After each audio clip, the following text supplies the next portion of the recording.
So part of this is around maybe how can you systemize your delegation? It's amazing how you can double or triple the value of a business just by the leader learning to step back.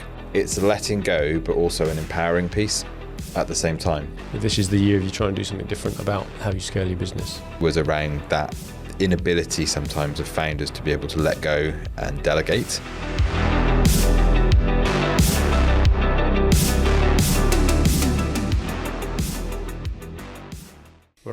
We're on air. We should have a light outside.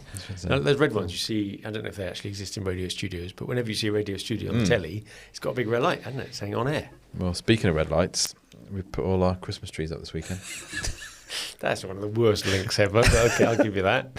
You put your Christmas lights up. Put the Christmas lights up. Well, it is now sort of nearly coming up Festive towards season. Yeah. So it's the 11th of December today. Yes. The 11th of December. Yes. So you've had your lights up for We've had the lights up for a couple of weeks. Just giving a lie there to the fact that this might be getting recorded a few days in advance of it going out. Give everybody the team the time to do a bit of editing. So you've got your lights up. Lights are up, festive, right, on the multiple trees. You got more than one tree? Oh, yeah. How many trees do you have? One for every room? We're a 3-tree family. That's almost one per person. Well, actually, yeah. Yeah, the kids are, well, I'm very particular about a Christmas tree. You surprised me. Which will surprise everybody. Has it got to be the right shape, the right height, the right type of needle? Well, we have a artificial tree, which we've had for many years. Right. So payback on that is well and truly You're done. Fully amortised. But decoration-wise, there's a system. We've got a system that works. And so when the kids were little and they make those little decorations, things, that's not going on the tree. Yeah. So I got them their own trees in their bedrooms, which they could put. They could put their homemade decorations tap on. If they're listening, they're lovely. Really, they're lovely. Well, they know they've got very strong feelings about this. So yeah. Wow. So it's a busy weekend. We haven't got our tree sorted yet, but our family don't come home for another week or two. So you're real or artificial? Yeah. We're real in the main room, and we do have a smaller artificial tree for the living room with the open fire in. So just for looks. Very good. Okay, so I shall. So it was a busy. I have to be up in the loft again now and get all the box of decorations down. Busy weekend. Did feel a little Stranger. I don't know if you're a Stranger Things fan. Big thing at the moment. Stranger Things. No, I'm not into that. So should I be? You should be. Right. Okay. That's the next one. That's the next. That's about 60 hours you will have lost on that. But goodness. We followed it for years. A lot of Christmas tree lights in that without giving too much away. Right. So it's all very festive. I'm going to have to look at that. Right. Well done. Very Christmassy spirit. Should we do a podcast? We should do. We should do. Quick.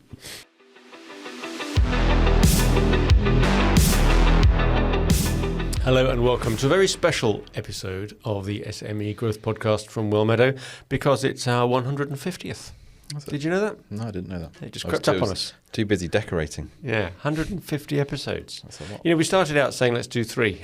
Or let's do 20, I think it was, wasn't it? Yeah. Because we said 90% don't make it past 3, 99% don't make it past 20.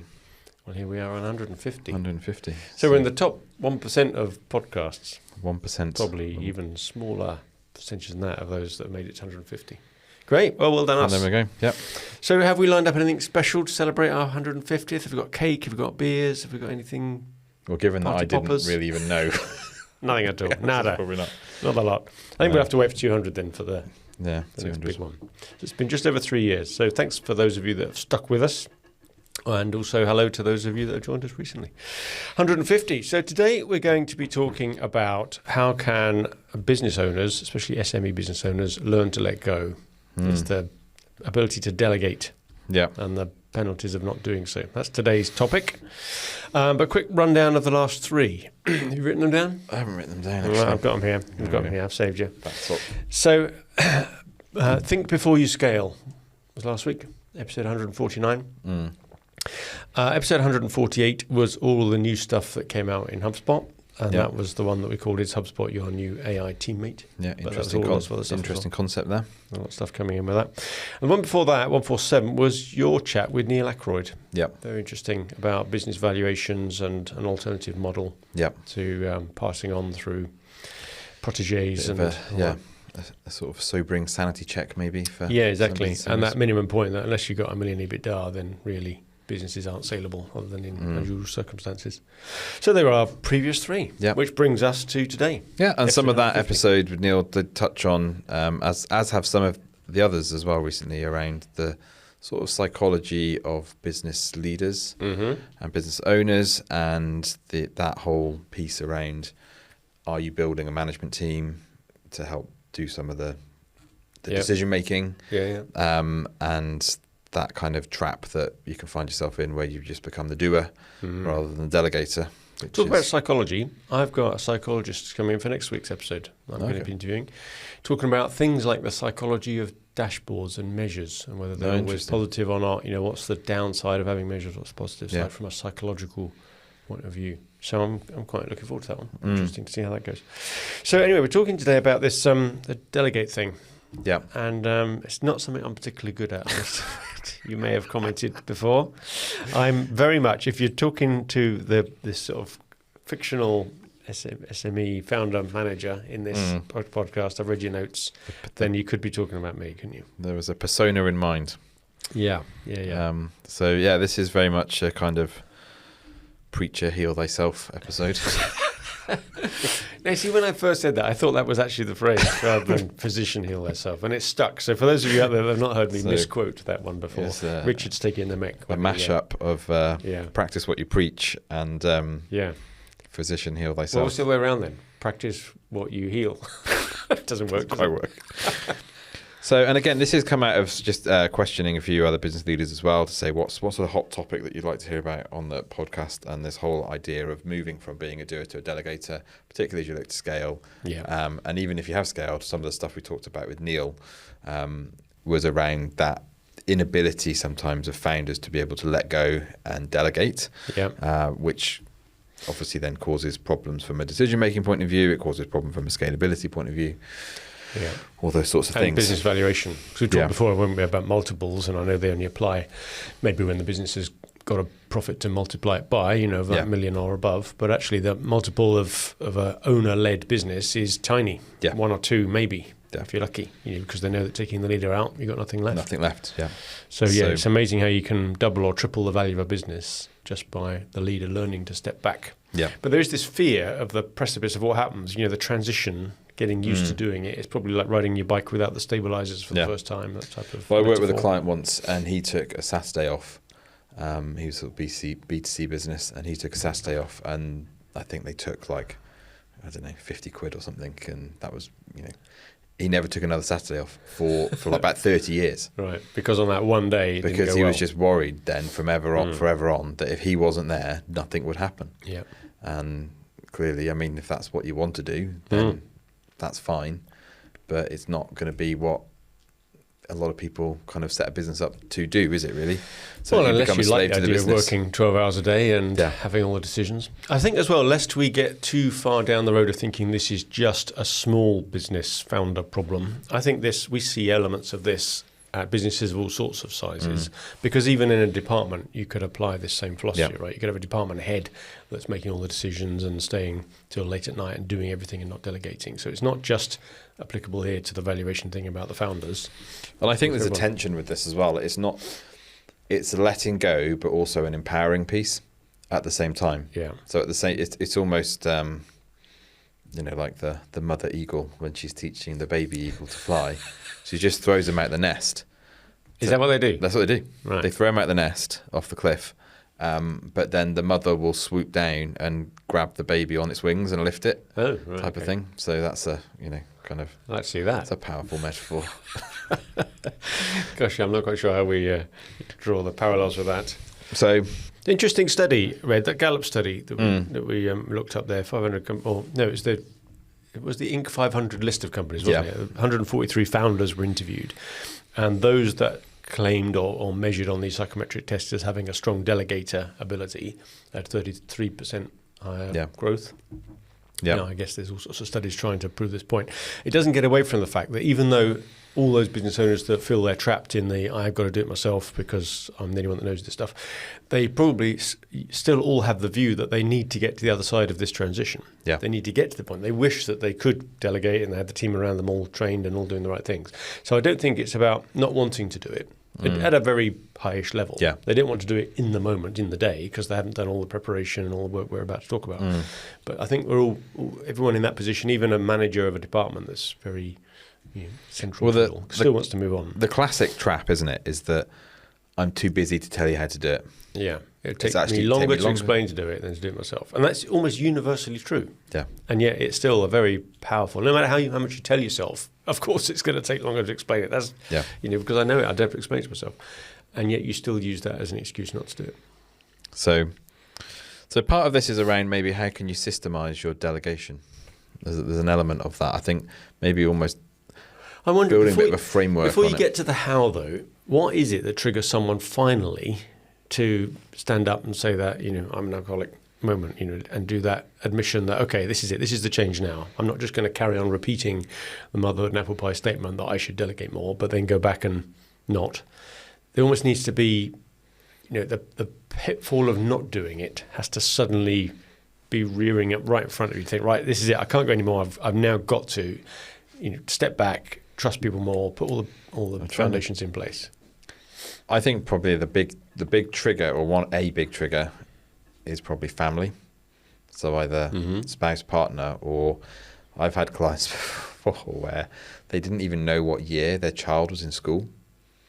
They were so busy in the business that they didn't know what year their child was in at school. The year number, the year number. Year 7 or year 10. And I said, that is ridiculous. If you've got to that point with your business, then your priorities are so upside down with all this that this is, like most people set a business up for their family, right?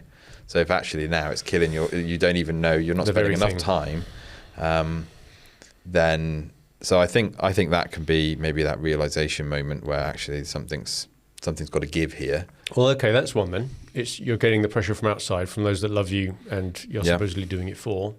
I think there's also potentially an internal one where you just realize that your health is telling you, listen to your body. Yeah. And you realize, actually, 12 hours a day and the weekend dates and me taking on all the worry and the stress and all of that and having to do the sales and the accounts and unblocking the loo. Maybe it comes a point where you just think, I can't take it anymore, and you've got to do it. Hopefully you get there before that stage, but I think that's probably a backstop bit. And maybe the other one is a bit like we're talking about to an audience today, just to try and think, surely there's a better way here. If we want to scale this business so that it can be more robust, so that it can withstand the storms when they come along and the crosswinds, then we're not going to do it just by carrying on doing what we're doing. Yeah, I think most small businesses in this situation have reached a plateau, because you can actually grow a business reasonably quickly up to your capacity if you've got a product that's in demand and it's well priced and all those sort of things. But you see that a lot, that the businesses that don't have those sort of infant mortality stage, the early years failures, they get to their capacity quite quickly. We did in our business years and years ago. We got up to a capacity point, but because you're in a service industry, you're selling time effectively, and that sort of thing. You reach capacity. So maybe there comes a point where you realise that isn't that's no longer sustainable. Yeah. Yeah. I just thought, in terms of the triggers, what might make someone sit up and think they've got to do this differently. So here we are in December, maybe 2026. If this is the year of you try and do something different about how you scale your business. And I think like sometimes even the team can tell you, can't they? For being thanks team. They have told us how honest. Just let me get on with it. How honest you want to be, but I think that's an important bit. If you've got people in your team who've got capacity, who've got capability, for sure, untapped, or maybe they're getting frustrated that they're not able to take on higher levels of responsibility. So then you're into. I think there's a really big risk that if you don't do this, it's not just that the growth of the business never goes anywhere. You will lose good people. Yeah. People get bored. They want challenges elsewhere. And they're not just going to sit there forever doing the same thing year in, year out, because it's stable. Yeah. So, you're right. That's certainly a risk of doing it. Talent won't stay. And I think there's maybe that bit as well where if you actually sit down and say, well, how much time, this is maybe maybe not a trigger, but a reflection. How much time are you spending working on the business rather than in the business? Oh yeah, the Michael Gerber thing. And on the business, and sort of, some I've heard that talked about as are you on the dance floor or the balcony? Yeah. For those, how much time you're spending in those various places. And it's easy to knock that, but I still agree with the general tenet of what who was saying that you've got to be working on the business, not in the business, because someone's got to do it, and if you don't, no one else will. Yeah. But there is a value to being connected well by having worked in the business, or maybe still having a bit of a finger in it, foot in the door, because you get closer to customers that way. You understand your products a lot better. You could be too remote, can't you? If you just I think there's a lead by example piece as well, isn't there? Authentic leadership. We know what that job is, and so we know. I've done it myself. Wouldn't ask you to do anything I wouldn't do. Where the problems are and all that type of thing. But I think if you're actually going through your calendar and saying, well, how, if you think, well, okay, I'll spend 10% of my week working on strategy for the business, long-term strategy. That doesn't sound like a lot, does it really, 10%? And yet it's half a day.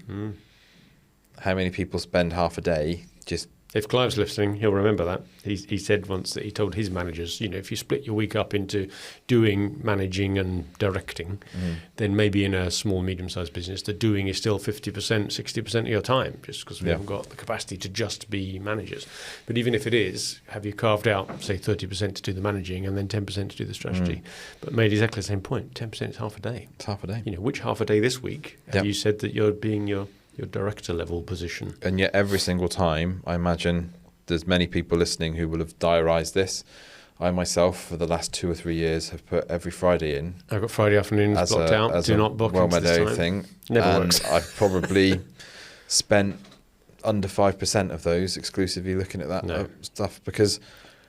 But when you get overloaded, overflies. You need some gap in your diary, and that's the bit you've reserved, so that's where you go to. You may book it last, but that doesn't matter. It still gets booked, right, if clients need stuff. And that's a good sign that you're still taking on too much and we haven't worked out. Yeah, so if you've carved out time to do specific things around vision, strategy, that type of future-looking things, and that time is getting crowded out by other things, that is a good trigger that you're not delegating enough, maybe. And I think the interesting point about that, and when we're doing the research for this episode, is that whilst you may think, I'd like to spend more time on the business, and we talk about the vision and the strategy and the big stuff, actually it's integral to being able to do this in the first place. Yeah. What do you need to do? What do you need to have in place to be able to delegate?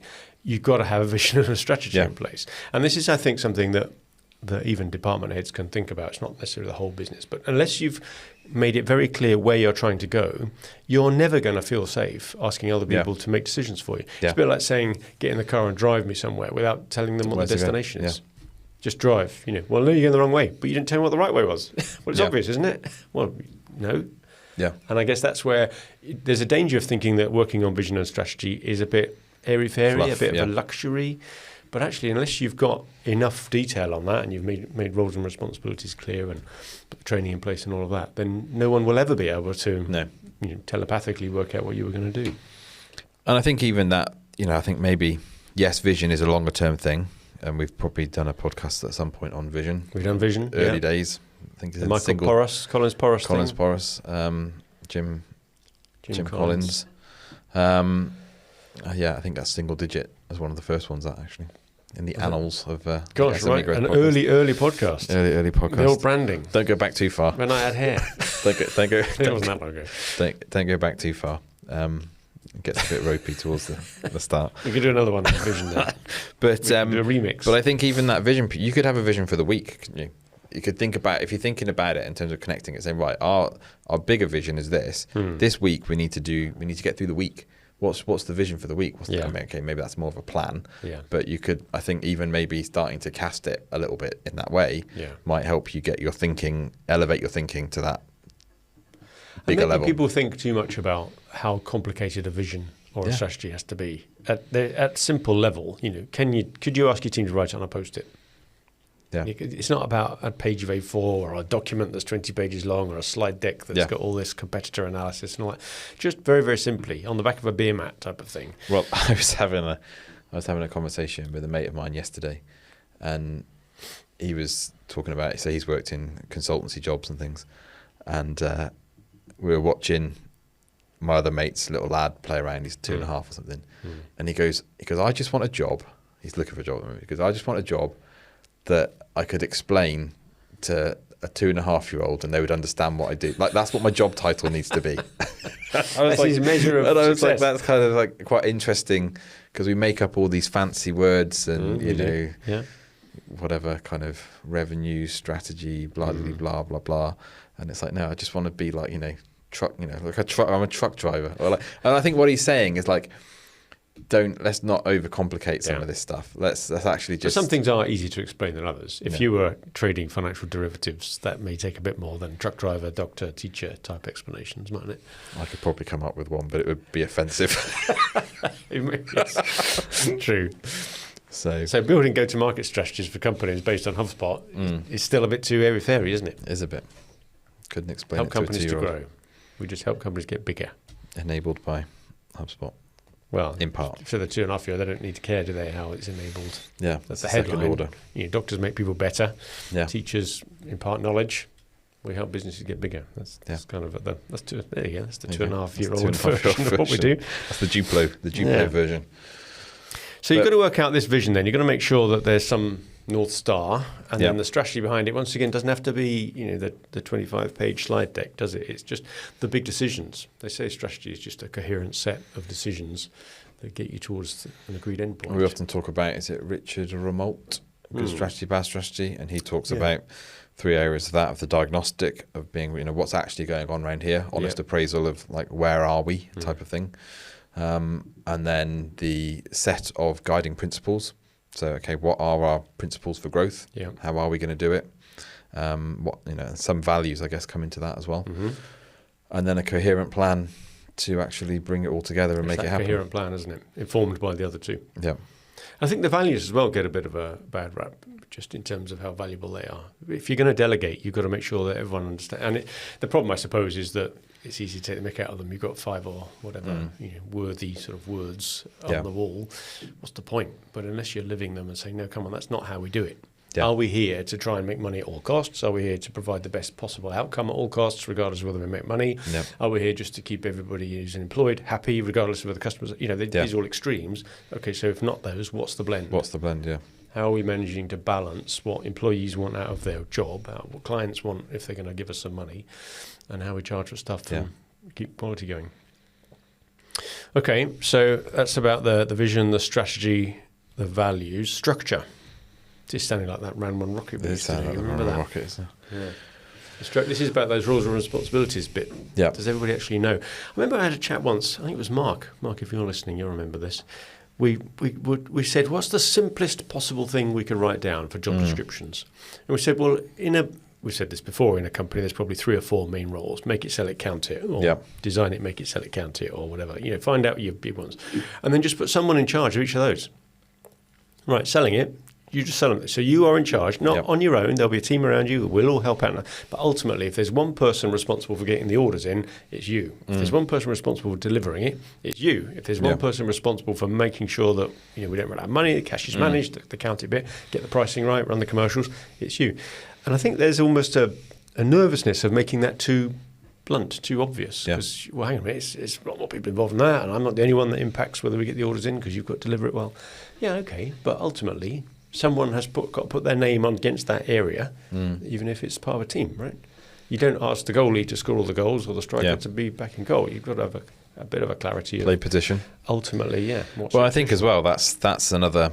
We often talk about this of the, is the business like a load of, 7-year-olds playing football and they all chase the ball around the pitch rather than everybody... that, and I guess there can be a little bit of that happens in a business where if all decisions are centered around the founder or the owner, then that's where the activity is, right? So everyone's got to be around that to make that happen. So are you chasing the ball around the pitch, or is everybody playing position? And that means that then you've got to have some clear structure. You've got to have those roles. If someone's maybe not as busy at a certain point, there's a danger sometimes where you look at it and go, well, you can come and help do this, but you're dragging them out of position then, aren't you? Because there's a balance there. But I think talking about we were talking a lot about golden rules with people recently, particularly around like HubSpot and sales and things. Just like but just getting people to write down like what is it we actually need to abide by here in terms of to make this work. What are the rules that we're all signing up to? Keep it really simple. 5 golden rules for how we put, how do we keep data in? But you could apply that to your organization, isn't there? Or your management meetings, and so long as everyone has agreed them and abides by them, then it's like, well, actually we don't deep dive a project in a project review meeting, a global project review meeting. That would be a good rule for some companies. no names, no names mentioned. But those sorts of things, and then you can almost, then everybody can go back to it, isn't it? There's a common standard. No, we all agreed we wouldn't do that. Okay, right, back on track. And give each other empowerment to do that. Call out even the senior people. Say, come on, we said we wouldn't do that. Oh yeah, sorry, yeah, I've done it again. I've drifted into that part. So you need that psychological safety and things like that, don't you? So yeah, that's good. And the rhythms as well, that's another thing I think that you can get out of really quickly, can't you? When you're doing all the doing and you're not delegating. Yeah, this comes back to my opening point, that when you're sat knowing that you should be doing more of this stuff, to suddenly put these rhythmic meetings in place, you need a weekly review of some sort, you need a monthly review of some sort, you've probably got to do more one-to-ones, you've got to do more training, more structure, all this stuff takes time away from frontline delivery. And if you are the person doing frontline delivery, and yet you are also the person that's got to be designing these systems so that other people can operate them, you are immediately going to see it get worse before it gets better. Yeah. I've now got to stop doing winning the next job, delivering the last job, whatever. I've got to do this instead. And that creates this activation energy, like this barrier to why you would ever go through it, which is back to my point at the beginning. What's ever going to force people through it? Because it's more comfortable to stay at that lower level, even though that's not sustainable. You shouldn't stay there. You've got to move on. But if you give people these weekly meetings and everything else and the structures and one-to-ones, you've got to have faith that will bring more work in or allow you to do more work, which will then pay for it. Yeah. And it's true anecdotally because big companies exist.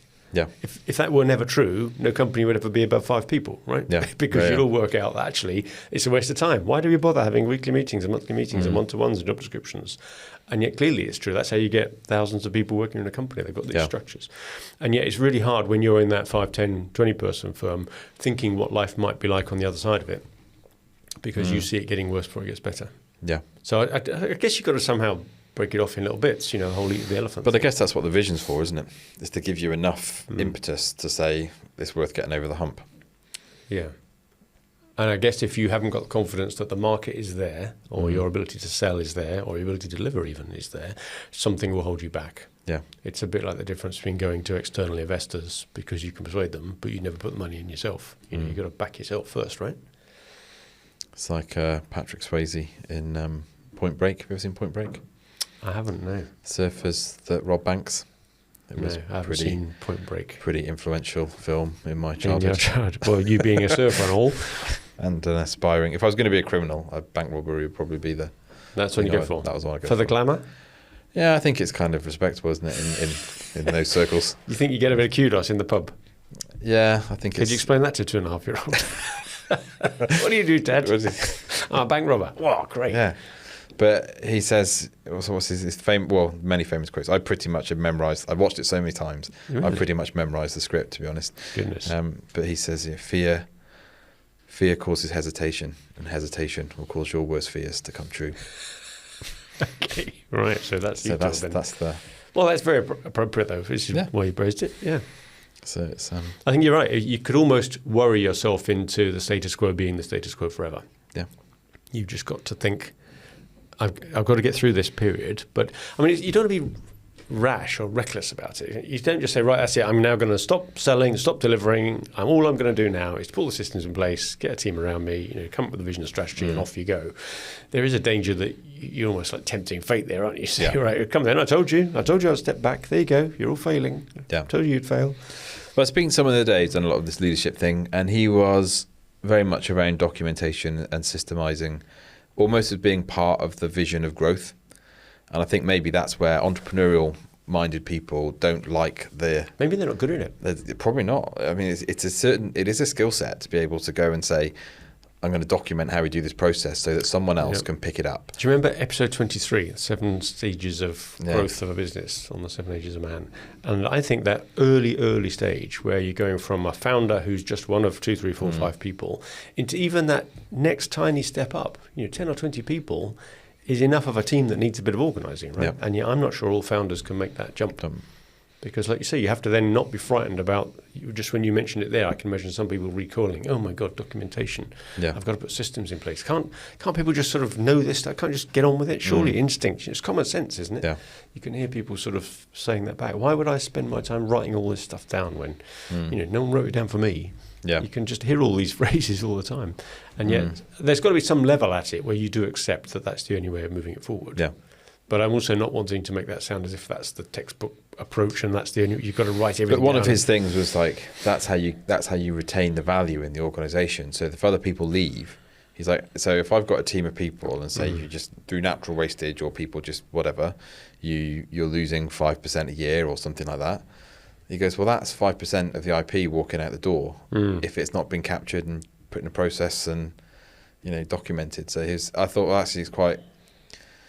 There is, is that comes back to structure, maybe a role. You've got to bring the right sort of person on. Certain type of people are much better at systemizing things, or maybe not so much systemizing, because I think a lot of entrepreneurial founders will have a system of sorts. It's just a system that they can operate. Yeah, true. That's fair enough. It's maybe, is it a system then that somebody else can pick up and do? Because then that's when you're getting into that territory where you can scale this now. Well, and some people may do that slightly differently when you delegate. And that's not necessarily a bad thing, right? Yeah. Some other people do have good ideas. But I think that's where I come back to. That's on the strategy piece. That's where your guiding principles come in to say, right, you've got, I see it as like the gutter, what do they call them? In a bowling lane where you put the bumper guards, up. guardrails. And it's like, right, we can still hit the target here, but so long as we've got those up, you're going to bounce back into the middle of the lane. Yeah. There's a lot of research done on this, which seems to relate to the parenting metaphor.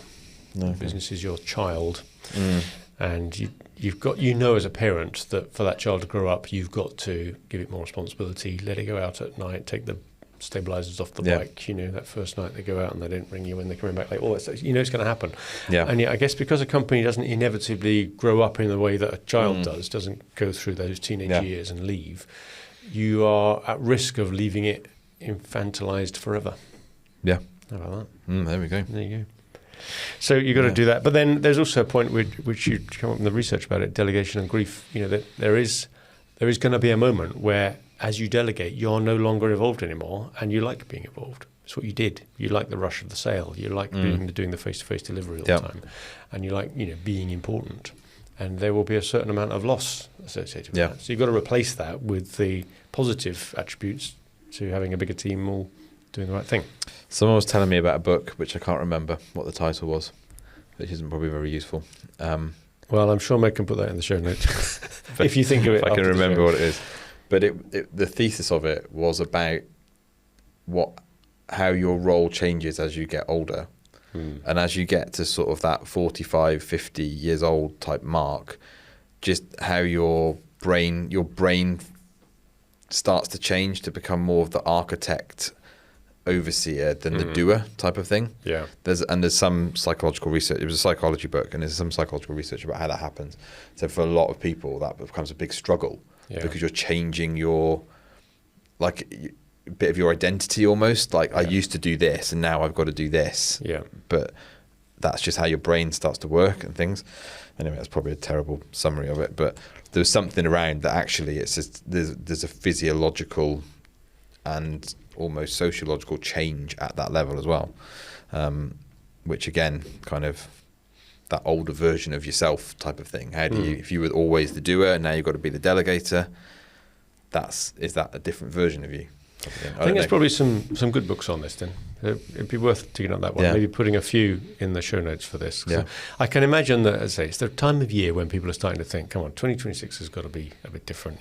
I'm stuck up against being busy. A lot of owner managers or department heads in businesses are busy, overly busy on stuff that really they should be trusting their team to do more or doing a different way. So maybe we should give people a few more resources to have a read through. We can't do all that for them. I think it's a bit like an addiction or whatever. You just got to you've got to come to terms with it yourself. You've got to be ready for yourself to make that transition. Yeah. No one can force you to do it or hold your hand through it. Exactly. You've just got to go for it. Okay. Yeah. There we go. Positive, encouraging words. Onwards and upwards. Yeah. Nearly the end of the year. So that was 150. Episode 150. See you in 150 time. Wonder how many we'll we'll get through. That's almost what?